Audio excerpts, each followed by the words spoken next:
Shqipëria mposhti 3-0 Andorën në arenën kombëtare. Rejmana ishte heroi mbrëmjes i cili gjeti 2 herë jetën e Andorës në minutën e 11 dhe të 20. Pas një faulli të fituar nga Armando Broja, Kristian Aslani krosoi mjaft sakt në zonë ku gjeti Manajn, i cili realizoi me kokë golin e parë. Ndërsa 9 minuta më pas Armando Broja do të vallëzonte mes mbrojtjes së Andorës duke nxjerrë të gjithë jashtë loje, përfshirë dhe portierin, dhe dha një asist për Manajn, i cili nuk e pati të vështirë të realizonte golin e dytë të ndeshjes dhe të dytin personal. Pas kësaj dopjete Manaj barazon me gola të shënuar me fanelën kuqezi 2 legjenda, Sokol Kushtën dhe Iglitaren. Pas minutës së 20, Shqipëria ka administruar në pjesën më të madhe lojën, duke mos lejuar në asnjë moment Andorën të shohë portën e Tomas Strakoshës, por duke mos krijuar rast tjetër të pastër. Në pjesën e dytë do të aktivizoheshin dhe Kumbulla, Pajaziti dhe Uzuni, për Gjimshitin, Brojen dhe Laçin, por me rezultatin e pandryshuar.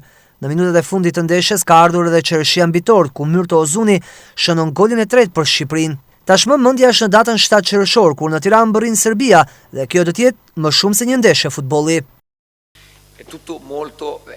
Gjithçka është shumë e shpejtë. Ky është një grup i vështirë. Ishte një detyrim fitoria me Andorën për të arritur dhe të qëndruar në lojë, dhe ekipin e Andorës e njohim mirë pasi kemi luajtur më përpara. Është një ekip që luan me zemër. Pas Anglisë arritëm të bëjmë një ndeshje të mirë, pavarësisht se mendoj që edhe atje luajtëm mirë. Bëm disa ndryshime strategjike edhe për arsye të lodhjes së lojtarëve. Mendoj që e kemi merituar dhe kemi disa kohë që nuk kemi fituar ndeshje të tilla dhe me rezultate të mirë. Tani shohim përpara për qershorin, kualifikimin e botror është pak më ndryshe dhe më vështirë.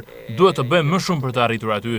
Sot ishim pak më tepër në presion pasi ishte një ndeshje që duhet ta fitonim dhe nëse nuk do të merrim 3 pikë do të bëhej më vështirë në vazhdim. Strategjikisht mendoj që kemi bërë një punë të mirë. Lojtarët kanë bërë shumë mirë dhe kanë sakrifikuar shumë edhe në ndeshjen në Wembley, kur i kujtoj që Anglia është një kombëtare që ka luajtur finalet e 2 europianëve të fundit.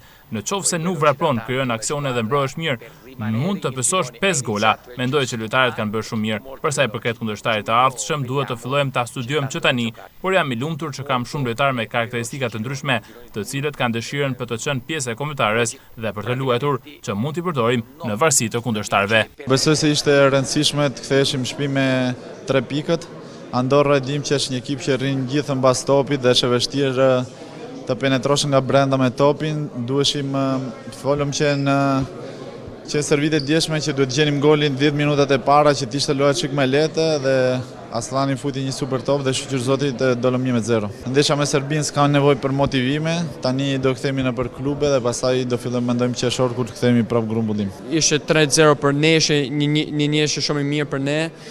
Kena pas edhe mundësi me bëm prapë gola, po mirë si kemi luajtur mirë, ndoshta mujshim me bë e fije less passing, edhe më shumë më shku përpara, po e kontrolluam kështu ndeshjen. Ishte mirë dhe e dishim se kam e kanë vështirë me break them down, po kemi luajtur mirë, thamonë. Dha maksimumi, jam shumë i lumtur për të 3 pikë sot, edhe vazhdojmë përpara. Them drejt, jam shumë i lumtur për të gol pasi ka shumë kohë që e prisja këtë gol.